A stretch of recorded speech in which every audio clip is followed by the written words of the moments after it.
Senhores, quero começar esse vídeo parabenizando o Antônio Miranda. Na sexta-feira nós tivemos o debate dos dois doutores contra o outro doutor e o Antônio Miranda.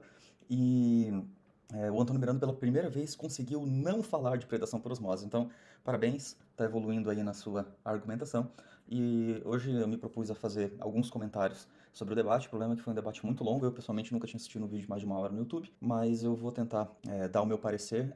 São muitos artigos. E, diferente do Antônio Miranda, eu não posso simplesmente ler o título do artigo e falar qualquer besteira sobre ele, eu tenho que ler o artigo, então demora muito, porque eu tenho que ler todos os artigos, ver o que eles realmente estão falando, ver quais são os dados, o que é dado, o que é a interpretação do autor, para conseguir fazer alguma coisa de qualidade aqui.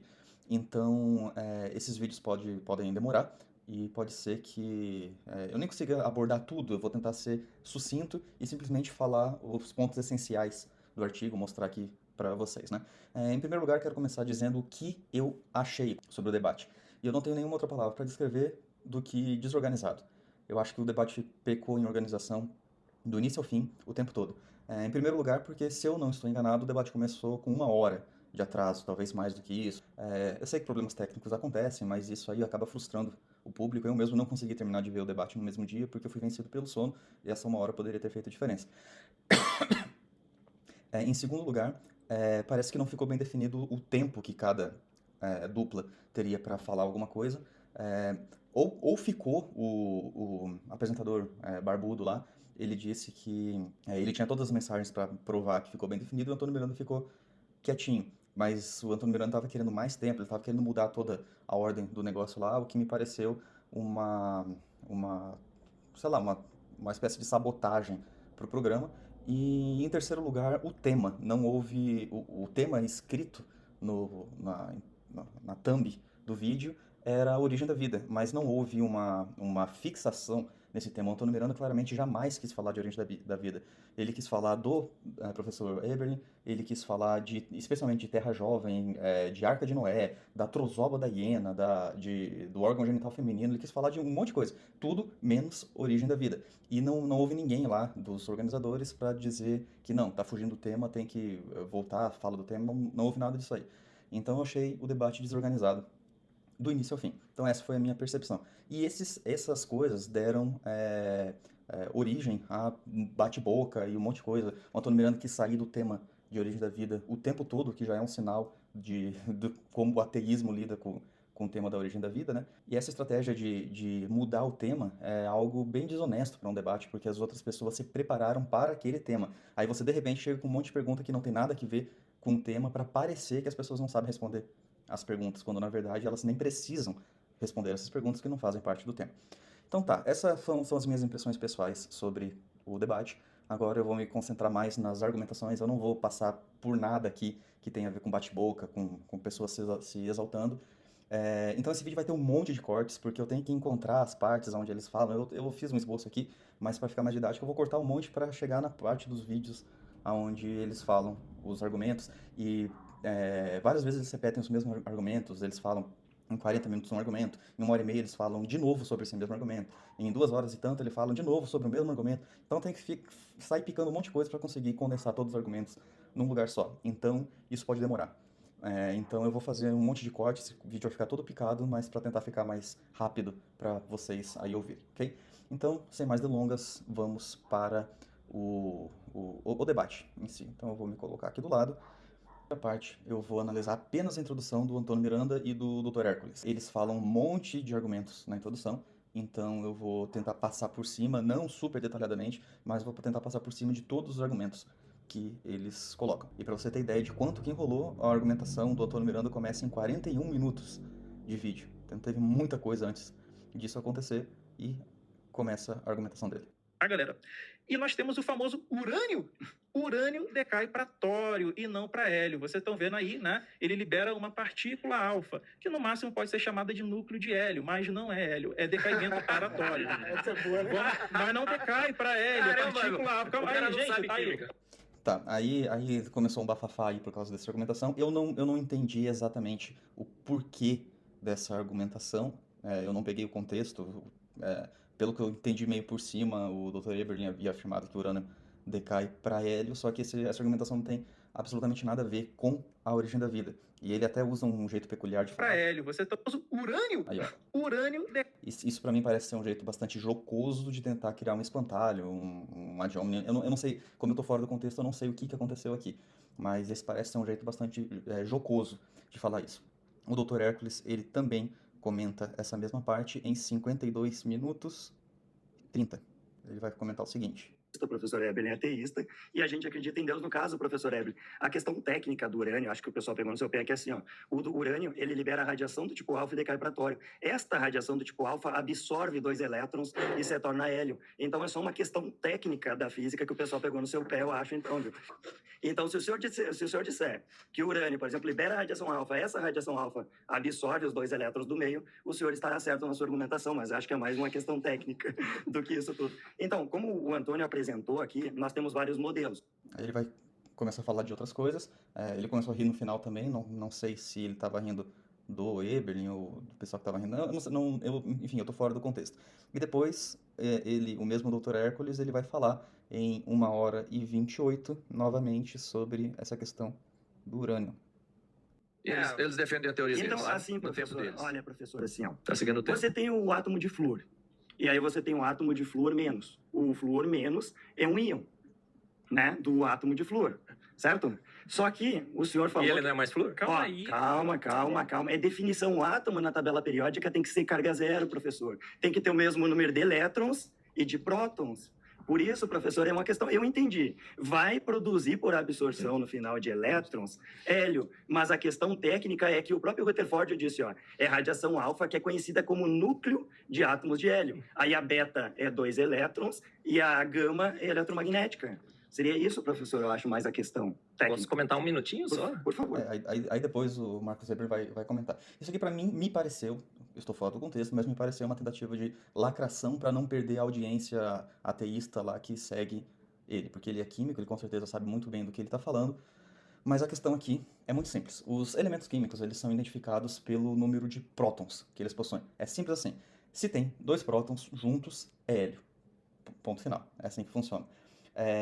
E se só tiver um nêutron, é hélio. E se não tiver nenhum nêutron, é hélio. E se tiver 200 nêutrons, continua sendo hélio. Se tiver 2 prótons, é hélio. Ok? Ele pode ser instável do jeito que for, ele pode decair instantaneamente, ele pode acontecer um monte de coisa com ele. Mas 2 prótons e 2.000 nêutrons, isso nem existe, mas se existisse, continuaria sendo hélio. Tá, e os elétrons? Elétrons também não mudam o que um elemento é. Se tiver 2 prótons e 2 elétrons, é hélio no seu estado fundamental. Agora, se tiver 2 prótons e 1 elétron, é hélio no seu estado catiônico, é um íon de hélio positivo, certo? E se não tiver elétron nenhum, é hélio no seu estado catiônico totalmente ionizado. Isso é, que ele não tem mais nenhum elétron para ser perdido. Mas o fato é que 2 prótons juntos sempre serão hélio, independente do número de nêutrons que vai determinar a sua massa atômica, independente do número de elétrons que vai determinar a sua carga eletrônica, né, ou carga elétrica, enfim. Mas 2 prótons, eles sempre serão hélio, e isso não pode mudar. Agora, o que é uma partícula alfa? Aí, se você fizer uma pesquisa, nem precisa ser muito aprofundado, qualquer pesquisa que você fizer na internet, você vai ver aqui, ó, por exemplo, isso aqui é um site da Universidade qual que é a Universidade? Do Texas, que aqui diz o seguinte, ó, uma partícula alfa não tem elétrons para balancear a carga positiva dos 2 prótons, e assim, que seria a carga mais 2, né, e pode ser representado por hélio 2+. Então, o que é a partícula alfa? Hélio 2+. Depois ele diz aqui, ó, assim, hélio 2+ significa um átomo de hélio, percebe que não está dizendo aqui núcleo de hélio, é o núcleo de hélio, beleza, mas é o átomo, não deixa de ser o átomo de hélio que perdeu 2 elétrons e tem a carga positiva 2+, ok? Ou mais 2 aqui no caso, certo? Qual que é o símbolo? Hélio 2+, ou 4 que é a massa, 2 que é o número de prótons, hélio. Isso daqui é partícula alfa. Partícula alfa é hélio, que ele não parece com hélio, ele não está travestido de hélio, ele é hélio. Não se convenceu ainda? Beleza, tem esse aqui que é um portal de perguntas para o professor de radiação da faculdade de Illinois. E ele diz o seguinte, a pergunta aqui é sobre sobre a propriedade da partícula alfa, e o professor, para encurtar aqui, ele diz assim, ó, você está correto, a partícula alfa é a mesma coisa que o íon de hélio com carga mais 2, ok? Não parece, é a mesma coisa que o íon de hélio com carga mais 2, ok? É por isso que a Sociedade Americana de Química, eles colocam aqui, ó, que na Terra, o hélio, a maior parte do hélio é o decaimento, é o produto do decaimento radioativo de urânio e tório. Centenas de artigos falam a mesma coisa, como por exemplo aqui, ó, L4, blá blá blá, pode ser produzido por decaimento radioativo de urânio e tório contido nos minerais. Enfim, tem centenas de artigos que falam isso. Hélio, a partícula alfa, desculpa, a partícula alfa é hélio, não parece com hélio, ela é hélio. Mas quem que é esse povo, né? Inclusive isso aqui é tudo analfabeto em química, né? Inclusive o próprio Hércules, ele vai citar Rutherford, né? Aí a beta é radiação alfa, que é conhecida, mas a questão técnica é que o próprio Rutherford disse, ó, é radiação alfa, que é conhecida como núcleo de átomos de hélio. Aí a beta... Então, o que ele está dando a entender aqui é que Rutherford, o cara que descobriu a partícula alfa, a partícula beta, e ele explicou a meia-vida também, o que ele dá a entender aqui é que Rutherford disse que não era hélio, era apenas núcleo de hélio, né?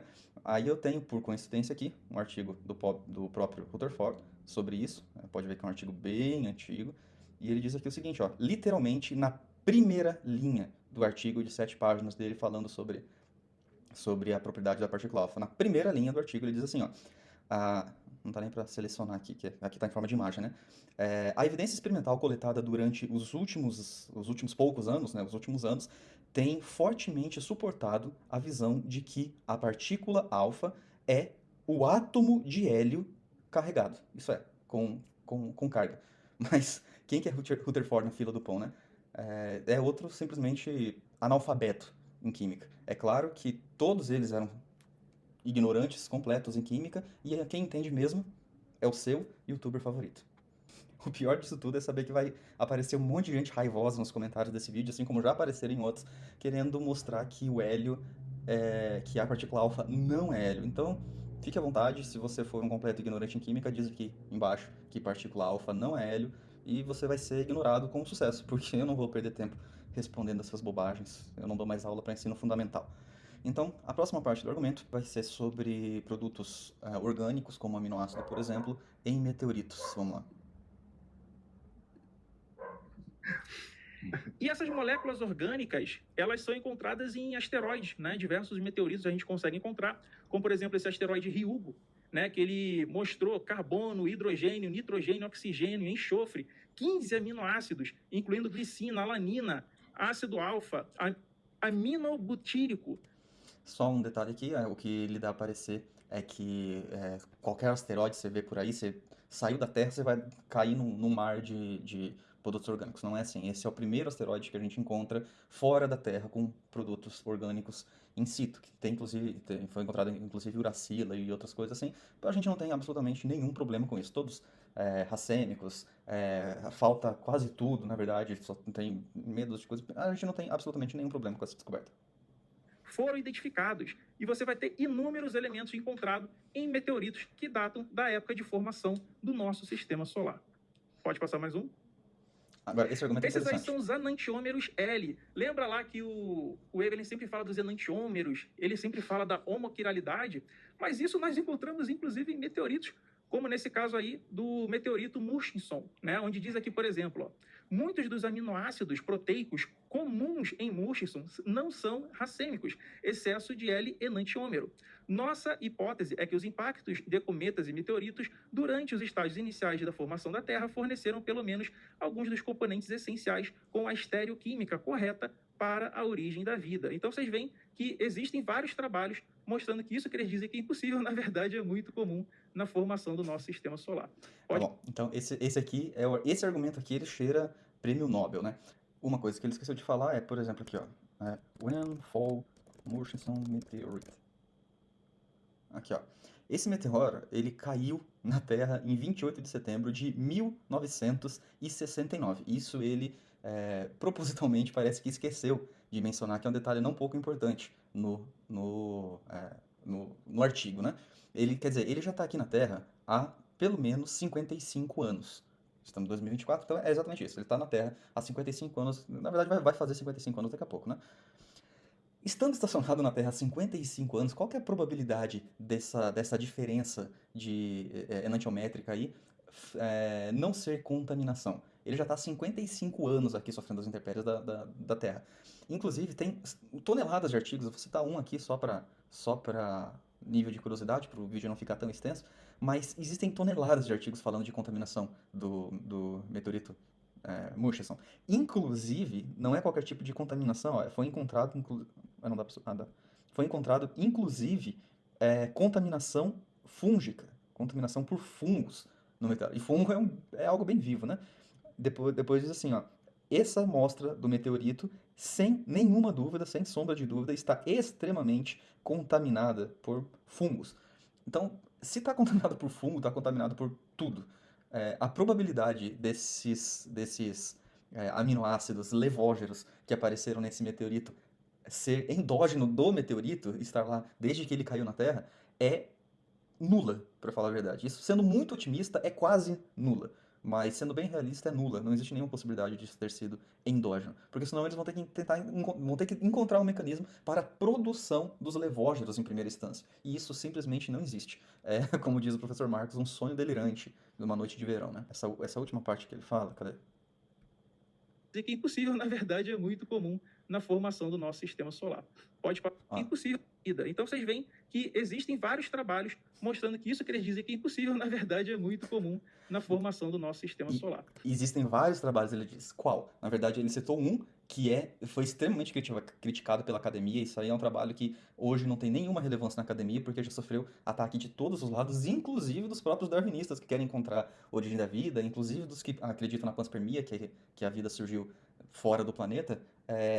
Essa é uma evidência tão fraca, por causa da quantidade de contaminação que o meteorito tem, que isso é tão próximo da realidade quanto um gibi da Turma da Mônica. Então, na impossibilidade dele citar qualquer outra evidência, isso aí fica apenas sonho mesmo. Então, ele vai para o famoso Jack Szostak, que ele citou no último vídeo que eu fiz, né? Vamos ver a argumentação dele. Esse daí é o modelo protocelular do Jack Szostak, né? Que é um ganhador do Nobel de 2009, em que ele vai mostrar que, tendo ali os recursos, né, o material, no início da formação do planeta Terra, esse recurso, esse material, poderia muito bem dar origem à vida de forma espontânea, né? Primeiro que o artigo não fala isso, como eu já demonstrei no vídeo anterior, ele vai aparecer no card, não sei onde é que aparece o card, vai aparecer em algum lugar aqui. Segundo que esse aí já seria o problema principal, né? Tendo tudo que precisaria. Da onde que veio isso tudo que precisaria? Porque não se forma em laboratório. Mas ele vai explicar melhor, né? Vamos mais um? Ó, as primeiras células devem ter sido simples em comparação com as células modernas, altamente evoluídas. Porque o que a galera... Ó, esse é o artigo que ele citou no meu último vídeo, que já apareceu no card, ou vai aparecer agora, sei lá. Agora, pelo menos, ele leu a introdução do artigo. Eu leio lá o artigo, boa parte dele, as partes principais do artigo. Mas esse artigo já está extensivamente comentado e extensivamente demonstrado que ele não leu. Agora, pelo menos, ele foi até a introdução, né? Mas não conseguiu passar disso. Então, se você tiver alguma dúvida em relação a esse artigo, eu vou deixar correndo a argumentação dele, mas ele está no meu vídeo anterior, então não vou falar nada desse artigo agora. O design da mente faz. Eles pegam as células modernas, as células atuais, evoluídas, e dizem que essa célula não pode se formar naquele ambiente. Mas a proposta nunca foi essa. A proposta é de que toda a protocélula se formou de forma simples, como nós estamos demonstrando aqui para vocês. A questão é, o que é uma protocélula? Porque não existe esse negócio de protocélula. O que o Antônio Miranda vai chamar de protocélula daqui a pouco, que você vai ver, é uma vesícula. O que são duas coisas completamente diferentes, eu já explico o que é. Porque protocélula não existe. Isso é fantasia, isso é mitologia. É um desejo que eles querem de conseguir alguma coisa, mas isso simplesmente não existe. E toda descrição do que precisaria uma protocélula, como do Nick Lane, por exemplo, ela é uma célula praticamente moderna. Mas vamos continuar. Isso também está no outro artigo. Tá, então o artigo, ele trata disso, de formação simples do protobionte. Pode passar mais um? Esse videozinho aí pode dar play, cara. Ele mostra um esquema diferente, né, de formação desses ácidos graxos, tá? Esses ácidos graxos, eles se montam sozinhos, tudo de forma espontânea, e aí eles vão dar depois origem a membranas, né, a micelas, e essas micelas conseguem se unir, se acoplar e dar origem a vesículas. Tá tudo isso daí reproduzido em laboratório. Ó, pode passar mais um? Lembra que o Marcos e a galera do design inteligente, eles costumam dizer, né, que existe uma sopa ácida escaldante e que nada resiste a elas, mas nós encontramos organismos que resistem a temperaturas a mais de 110 graus, por exemplo, em fumarolas. Então, aqui eu não sei se ele não conseguiu entender o argumento, o que é bem possível, ou ele distorceu o argumento, criou um espantalho para tentar bater num negócio que ninguém nunca falou, o que também é possível, os dois são amplamente possíveis, né? Ninguém nunca negou a existência de seres extremófilos. Quando o professor Eberlin fala de sopa ácida e escaldante, que nada resiste a ela, ele está se referindo ao experimento de Stanley Miller. O que formou no fundo lá do experimento de Stanley Miller foi uma espécie de alcatrão, é um negócio, uma resina completamente, um material negro completamente ácido, destruidor, nada conseguiria se formar ali. Tanto é que aminoácidos não se formaram ali. Stanley Miller teve que colocar um trap code, uma forma de resgatar os aminoácidos antes que eles se tocassem nessa resina, porque ali eles eram instantaneamente destruídos. Ele teve que resgatá-los para que alguma coisa conseguisse formar ali. E ainda assim, de acordo com o próprio Stanley Miller, o rendimento foi muito pouco para a energia gasta. Agora eu quero ver polimerizar alguma coisa, ou você quer formar aminoácido na resina que formou no fundo do experimento de Stanley Miller. Falando em Stanley Miller, o doutor, que é o nome dele, Hércules, ele fala novamente do experimento de Stanley Miller em 53 e 18, aqui. Uma proposta assim como as biomoléculas no espaço. Exemplo, Stanley Miller, né? A sopa ácida escaldante do professor Marcos Eberlin, sintetizou alguns aminoácidos. Inclusive, eu tenho um artigo aqui que é a revisão de Stanley Miller logo depois, que eu posso até passar para os manos aqui, que não parou nesse tempo, depois eles fizeram mais, porque na época do Stanley Miller, o método de detecção não conseguiu identificar todas as substâncias formadas. Aí depois teve uma reavaliação de tudo isso também. Ele foi criticado também pela composição que ele usou. Então teve muita reprodução de método também. Mas é uma coisa interessante que daí você tem esses blocos de construção. Depois ele vai falar de outra coisa. Então aqui ele está citando um estudo de revisão do experimento de Stanley Miller, do 8º experimento de Stanley Miller, para falar a verdade, né? Essa revisão é bastante interessante. Ele não mostrou qual que é o estudo, mas o estudo é este daqui, ó. É a revisão do 8º experimento de Stanley Miller. Então, esse estudo aqui, ele é bastante interessante porque ele diz aqui, logo de cara, que foi formado um total de 23 aminoácidos, 4 aminas, inclusive 7 compostos organosulfúricos.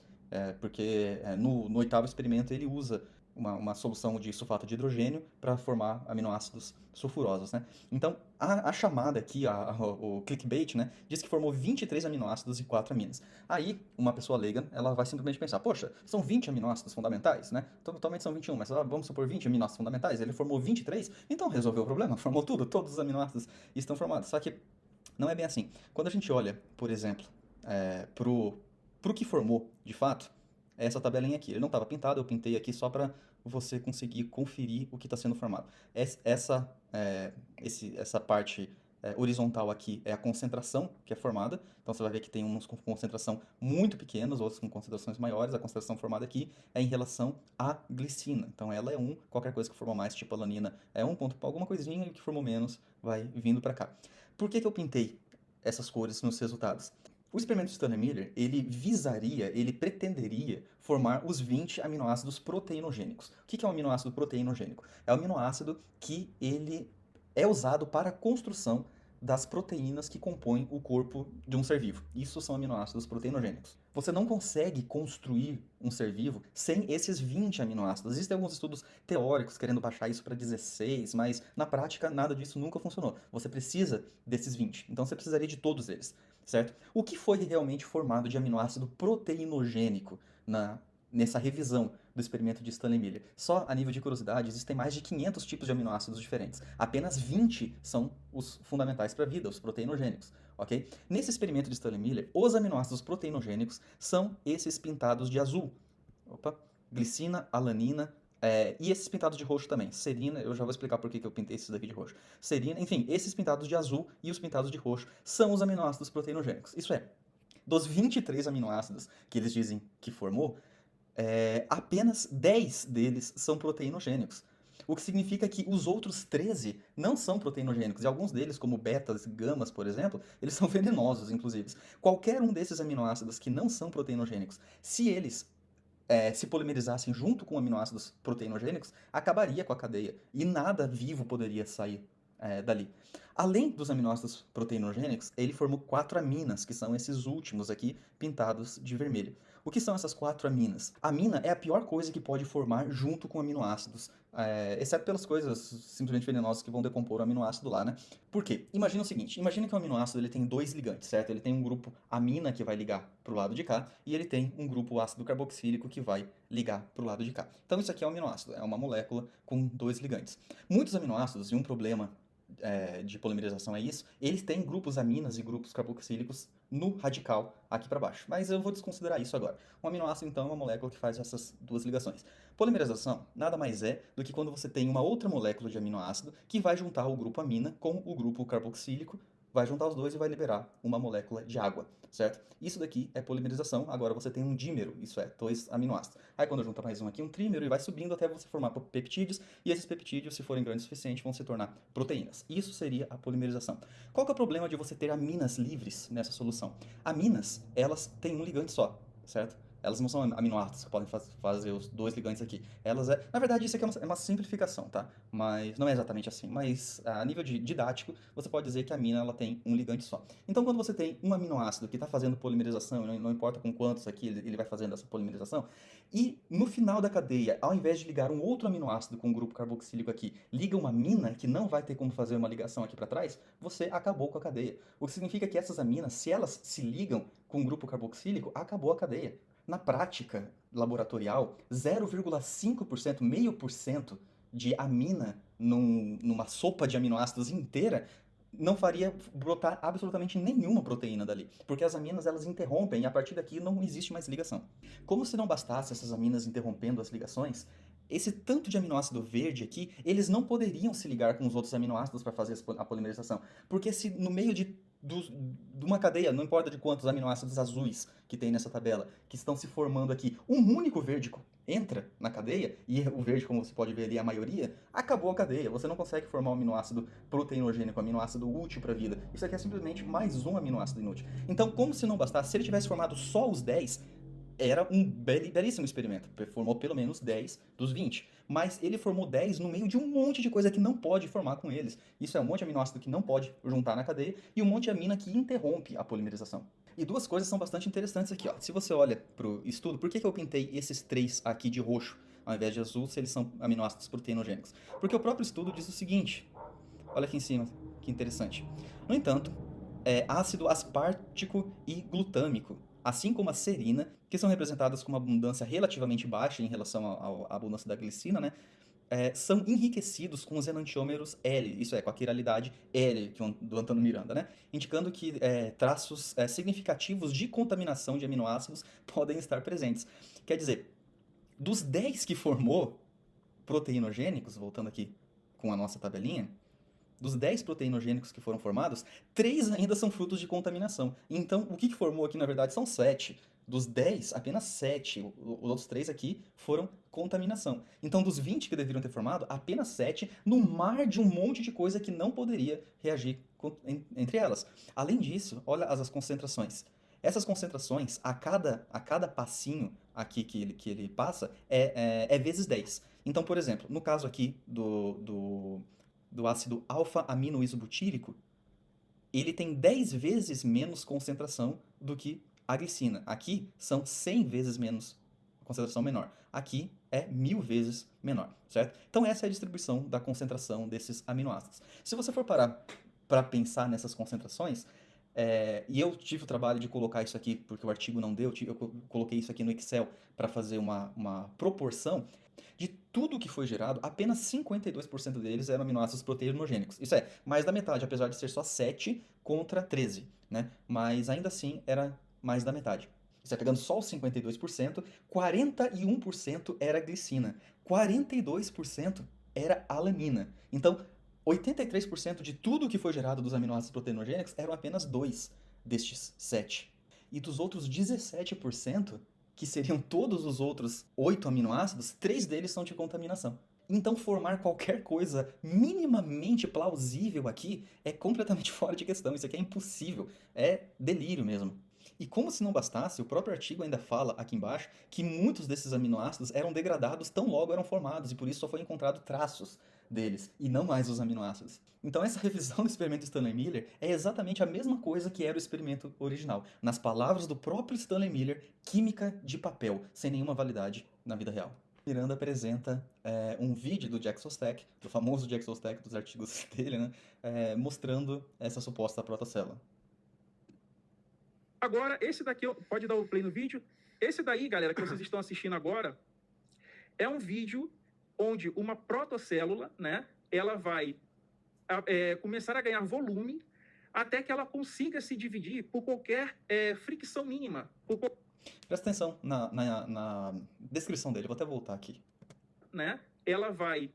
É um vídeo onde uma protocélula... Olha só, ele tá falando, é um vídeo onde uma protocélula... Né, ela vai começar a ganhar volume até que ela consiga se dividir por qualquer fricção mínima, por qualquer ondulação um pouco mais forte pelo próprio efeito celular. Olhem agora o que vai acontecer. Efeito celular, essa é boa também. Ela vai se dividir. Opa! A protocélula se dividiu. A protocélula se dividiu de forma espontânea. Então, o nosso modelo até bateu na mesa assim, espontânea. É extremamente funcional. Pode passar? Beleza. Aqui para pegar o vídeo do Jack Szostak, tentei colocar a legenda aqui em português. Vamos ver se dá para entender o que ele está explicando. Não esperávamos que aconteceu, bastante dramático. O que você vê aqui no primeiro momento é um filamento fraco emergente da vesícula esférica mãe. Percebe que o que o Antônio Miranda chama de protocélula, o próprio autor do artigo chama de vesícula esférica mãe. Por protocélula, espera-se uma pré-célula, já com conteúdo genético, já com vários metabólitos funcionais, se espera alguma coisa que funcione. A vesícula esférica mãe, não. A vesícula esférica mãe é apenas uma vesícula, uma bola de fosfolipídios. Só isso. Okay? O que o Jack Szostak está falando é a bola de fosfolipídios, sem mais nenhuma função além de ser uma bola de fosfolipídios. Okay? O que o Antônio Miranda quer vender, o peixe dele ali, é que é uma pré-célula já. Os dois estão falando de coisas completamente diferentes, porque provavelmente o Antônio Miranda nem entendeu o vídeo que ele está usando como argumento, né? Vamos continuar na explicação dele lá. Com o tempo, esse filamento cresce e absorve todo o material da vesícula esférica inicial. Okay? Então, você tinha uma bola que ela se dissolveu em um grande filamento com ramificações. É esse negócio que você está vendo aí. Okay? Agora se tornou um longo, fino filamento ramificado. Essa foi uma observação muito surpreendente. Isso imediatamente levou a uma série de questões mecânicas que ainda estamos investigando, mas...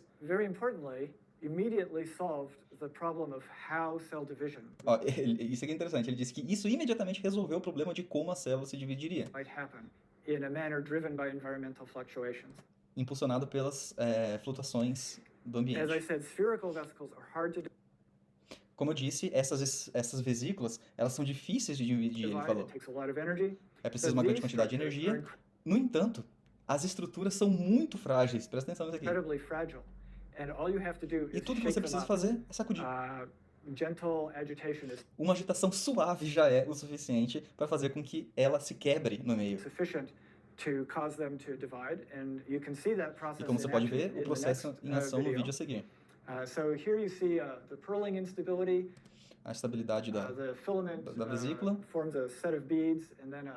E ela dividiu, que é o sucesso aí do Antônio Miranda. Né?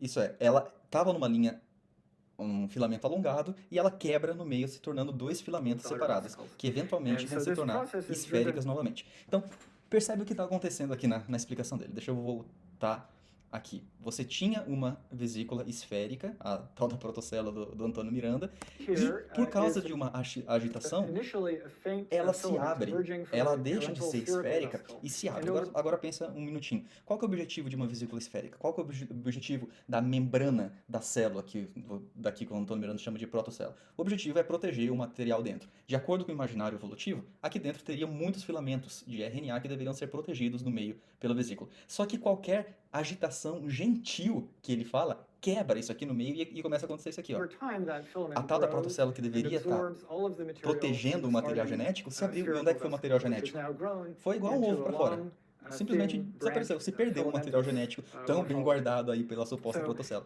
O que significa que essa vesícula, que o Antônio Miranda chama de protocela, se isso aqui fosse real, uma leve agitação gentil abriria ela e perderia o conteúdo ali dentro. Quer dizer, não adiantou nada. Isso aqui nada é absolutamente a mesma coisa para a origem da vida. É um tipo de argumento usado, adulterado, porque é uma vesícula, não é uma protocélula, e ainda adulterado por quem sequer entendeu o que está acontecendo ou as implicações desse argumento. E por fim, o último argumento do Antônio Miranda, que não segue nenhuma ordem lógica ou cronológica, é um argumento novamente sobre quiralidade, agora unindo essa ideia de membrana que ele acabou de introduzir. Tá. A quiralidade por permeabilidade da membrana da galera. Na verdade, Garela. olha só. Lembra da homoquiralidade que o Marquinhos sempre fala? E todo mundo sabe o que é, o que acontece? Esse estudo aqui, galera, ele é um estudo até, inclusive recente, né? Mostrou que a membrana pode selecionar os açúcares de ribose e também os aminoácidos para o L. Então, galera, tudo indica que os ambientes primitivos poderiam, sim, fornecer tudo aquilo que é necessário para aquilo que a gente chama de origem da vida, né? Então, a gente consegue ter um... Aqui é interessante, porque se tivesse acontecido do jeito que ele descreveu, tinha acabado a vida na Terra, porque ele disse que tanto os açúcares de ribose quanto os aminoácidos, eles eram orientados para o L. O problema é que os aminoácidos precisam ser, de fato, levógeros, enquanto as riboses precisam ser destrógeras, e não, isso é pro D, não orientado para o L, como se fosse mão esquerda e mão direita. Todo aminoácido tem que ser canhoto, e toda ribose, todo açúcar precisa ser destro. Não dá para orientar tudo por um lado só. Provavelmente ele decorou o que o artigo falava, alguém explicou para ele, mas deve ter decorado errado. Mas o artigo está aqui, vamos dar uma olhada no artigo. Eu achei esse PDF bem ruim, que ele vem com as linhas aqui, mas dá para entender. De qualquer forma, o artigo, na introdução, ele dá uma chamada bem interessante, né? Ele diz assim, ó, nós concluímos que tais compartimentos podem prover uma seleção de compostos estereoquímicos. Isso é, compostos homoquirais, basicamente é isso que ele está dizendo, demonstrando uma solução para o problema da quiralidade durante a evolução da vida. Beleza, se isso aqui é verdade, isso aqui tá me cheirando a Nobel, né?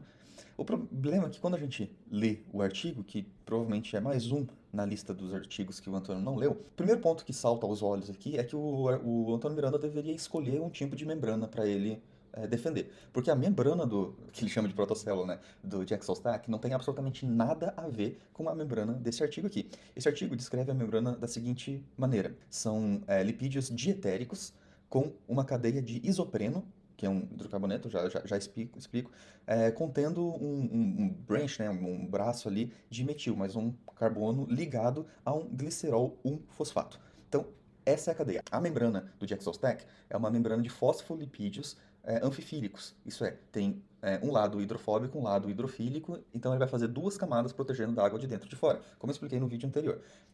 Essa cadeia aqui, ela é uma cadeia simples, essa vesícula que é uma vesícula simples, ela não tem bicamada, certo? E ao invés de ser fosfolipídios anfifílicos, é usado isopreno. Esse isopreno é um hidrocarboneto de 4 carbonos com duplas ligações entre eles e um grupo metil aqui no meio. Como se não bastasse, o artigo ainda fala de uma segunda membrana. Essa segunda membrana é igual à primeira, só que ao invés de usar o glicerol 1-fosfato, ele usa o glicerol 3-fosfato. Então, esse artigo, ele fala de dois tipos de membranas diferentes, com funções diferentes, que vão dar resultados diferentes, a gente vai ver daqui a pouco, e os artigos do Jackson-Stack falam de um terceiro tipo de membrana.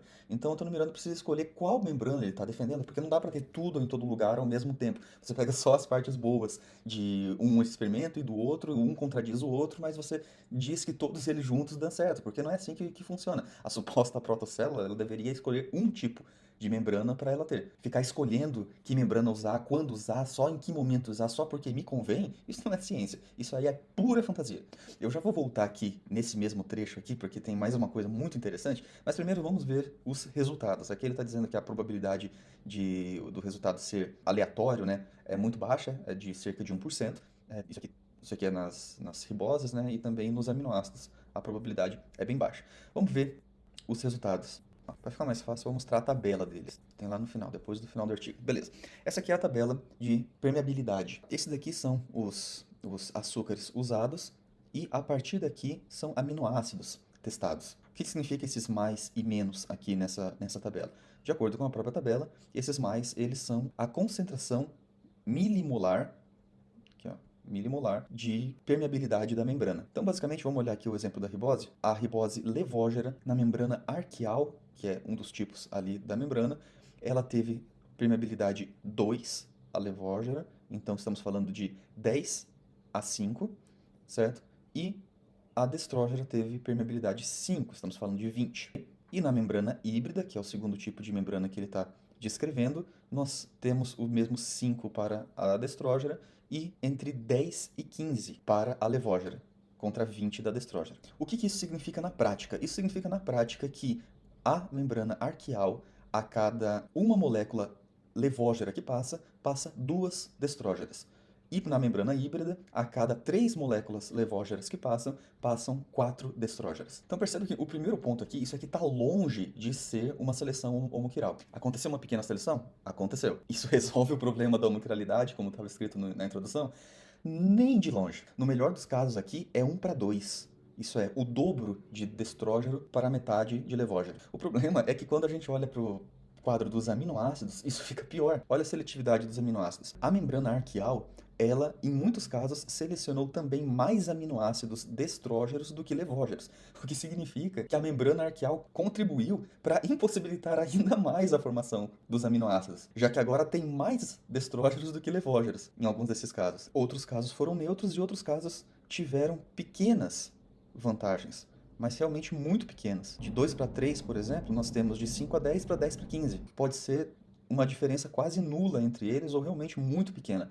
Já a membrana híbrida, nós temos muitos aminoácidos também que não tiveram nenhuma diferença, assim como na membrana arquial, mas também tivemos aminoácidos que foram selecionados para o D, isso é, se tornando ainda mais difícil da polimerização deles, piorando o problema da homoquiralidade. Inclusive, alguns aminoácidos para o L aqui, que ele deveria ter sido selecionado, está negativo, o que significa que não teve permeabilidade, isso é, não deixou passar levógeros, mas deixou passar destrógeros. Se você quiser ver na prática a diferença de permeabilidade do que o próprio artigo aponta, ele tem um gráfico que não apareceu aqui, mas eu não consigo aumentar a imagem, deixa eu dar zoom físico aqui. Olha só, a diferença de permeabilidade dessas membranas é quase nula, em alguns casos realmente nula, em alguns casos para pior. Aí voltando aqui no artigo, e tem outro detalhe, tudo isso aqui, galera, é sem explicar como que essas coisas surgiram em primeiro lugar, porque o experimento de Stanley Miller não explica nada disso, ribose e aminoácidos não podem se formar no mesmo ambiente. Em primeiro lugar, porque riboses não conseguem se formar sozinhos, não existe uma síntese de ribose, existe síntese de açúcares que geram um monte de açúcares, e ribose é o composto menos estável de todos os açúcares formados. Em segundo lugar, riboses precisam de álcalis para se formar, mas álcalis, eles são destruidores de aminoácidos. E eles também destroem os próprios açúcares que eles formam. Além de destruidores, eles racemizam ainda aminoácidos, mesmo que eles se formem. Açúcares e aminoácidos, eles competem por todos os substratos. Então isso aqui tudo é assumindo que eles se formaram, não só se formaram, como ainda estão numa solução pura. De maneira geral, a membrana híbrida foi melhor para os levógeros e a membrana arquial foi melhor para os destrógeros. Mas o pulo do gato desse artigo, mesmo considerando, assim, vamos entrar no mundo da fantasia deles, vamos considerar que ele conseguiu uma permeabilidade de 100%, só passou riboses e deoxirriboses destrógeras e só passou aminoácidos, e para todos os aminoácidos, apenas os levógeros. Vamos fazer de conta que é assim. Isso resolveria o problema? Não, por um simples fato. Quando a gente volta na descrição das membranas, olha que interessante. A membrana arquial, que foi melhor para os açúcares, as riboses, depois da descrição dele, ainda diz que esse glicerol 3-fosfato, ele precisava ser estereoquimicamente falando totalmente destrógeno, totalmente D, ou destro. Enquanto a membrana híbrida, ele descreve como o glicerol 1-fosfato sendo totalmente levógeno, totalmente canhoto. O que significa que essa seleção, ela exige a pré-existência da homoquiralidade. Então, como que eles resolveram, né, o problema? Vamos supor que eles resolveram o problema da homoquiralidade com uma membrana já homoquiral. Isso é igual você precisar de enzimas para resolver a origem enzimática, ou precisar de chaperonas para dobrar as chaperonas. Isso é, você precisa da homocrialidade para conseguir fazer uma seleção bem mais ou menos de homocrialidade. E para falar a verdade, é uma seleção que não funciona e não resolve nada, porque tem alguns aminoácidos que piora. Então, basicamente, o que você precisa é o seguinte: você precisa de uma membrana para fazer uma seleção das riboses, depois você passa para outra membrana fazer uma seleção bem porca dos aminoácidos, aí depois você passa o conteúdo disso aqui para a terceira membrana do Jack-Stack para ela fazer a replicação, e aliás, ela abrir e jogar tudo fora depois, né, com qualquer movimento da água. Pronto, resolvido, virei ateu. É claro que isso não faz o menor sentido. Acho que deu pra ver aqui que ficou bem claro que os artigos ou não foram lidos, ou não foram compreendidos, ou foram usados simplesmente como uma espécie de argumento de autoridade, mas de fato eles não falam bolhufas do que foi afirmado que eles falavam. Eles não resolvem nada do que foi afirmado que eles resolviam. Eles exigem ambientes e situações completamente controladas do início ao fim. Eles não podem sofrer nenhum tipo de flutuação. E enfim, não tô querendo alongar demais porque eu também já tô muito cansado, mas de qualquer forma, tudo isso que eu falei, eu ouvi tarde de manhã a introdução do argumento do Antônio Miranda. Daqui pra frente vai ter muitos outros artigos e eu vou fazendo conforme eu ter tempo de lê-los, porque eu tenho muita coisa no trabalho para fazer também, então conforme eu for tendo tempo, eu vou fazendo os vídeos dos próximos blocos. Beleza? Então, Deus abençoe vocês. O problema da origem da vida continua pior do que era na época de Miller. Apenas química de papel não resolve nada e até o próximo vídeo.